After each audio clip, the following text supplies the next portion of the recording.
যদি আমরা নির্বাসিত না থাকতাম হয়তো এই জুলাইয়ের মতো একটা অভ্যুত্থান সফলভাবে সমাপ্ত করা সম্ভব হতো না। আওয়ামী লীগের রাজনৈতিকভাবে নিপাত হয়েছে, নির্মূল হয়েছে, দাফন হয়ে গেছে দিল্লিতে। এটাই হচ্ছে পর্দার অন্তরালের কথা। কোনোদিন আমরা ঘুমাইনি।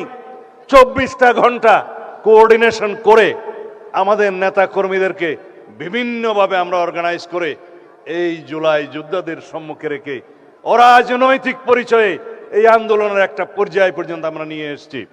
3 তারিখ 4 তারিখে আমরা যখন নৈতিক সমর্থন প্রদান করি, তারপরের থেকে বিশ্ববিদ্যালয়ের শিক্ষকদের একটা আন্দোলন ছিল, সেখানে সমর্থন দিয়ে তারপরের থেকে যেদিন আমরা 16ই জুলাই পর্যন্ত পৌঁছালাম, সেদিন আমার নেতা বলেছেন দফা 1 দাবি 1, স্বৈরাচারের পদত্যাগ, অন্য কোনোভাবে এই সমস্যার সমাধান হবে না।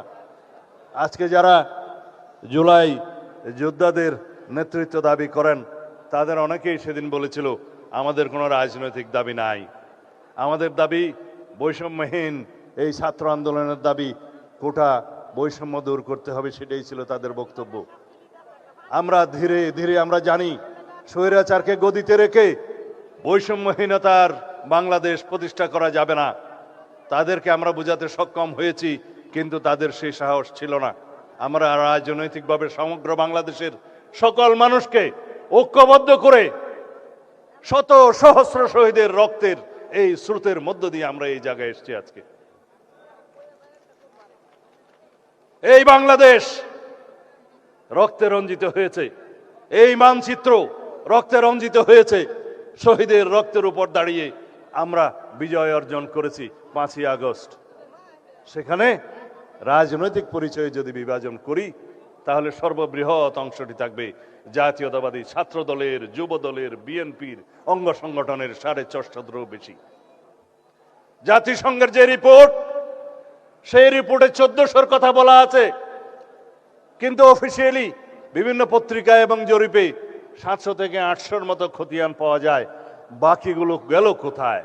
কারণ শহীদের খতিয়ান হসপিটাল রক্ষা করতে পারে নাই, তাদের ডকুমেন্ট পর্যন্ত গায়েব করে দেওয়া হয়েছে, তাদেরকে দাফন করা হয়েছে যেন বেওয়ারিশ লাশ হিসেবে।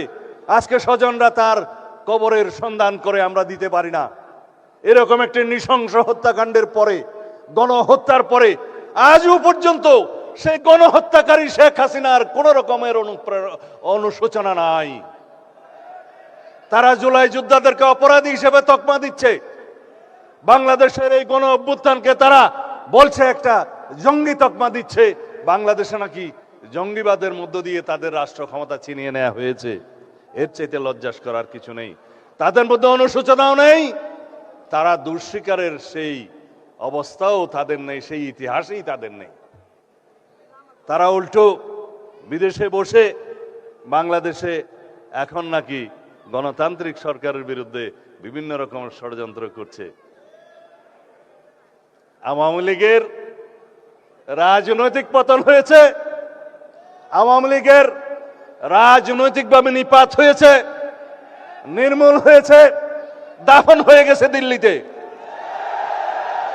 সেই আওয়ামী লীগ বাংলাদেশে আর কোনোদিন রাজনীতি করতে পারবে না। রাজনৈতিক দল হিসেবে আওয়ামী লীগের বিচার দাবি করেছি আমরা, আপনারা দাবি করেছেন, তদন্ত পরিচালিত হচ্ছে। ইনশাআল্লাহ খুব শিগগির রাজনৈতিক দল হিসেবে সেই রাজনৈতিক দলকে বিচারের কাঠগড়ায় নিয়ে যাওয়া হবে।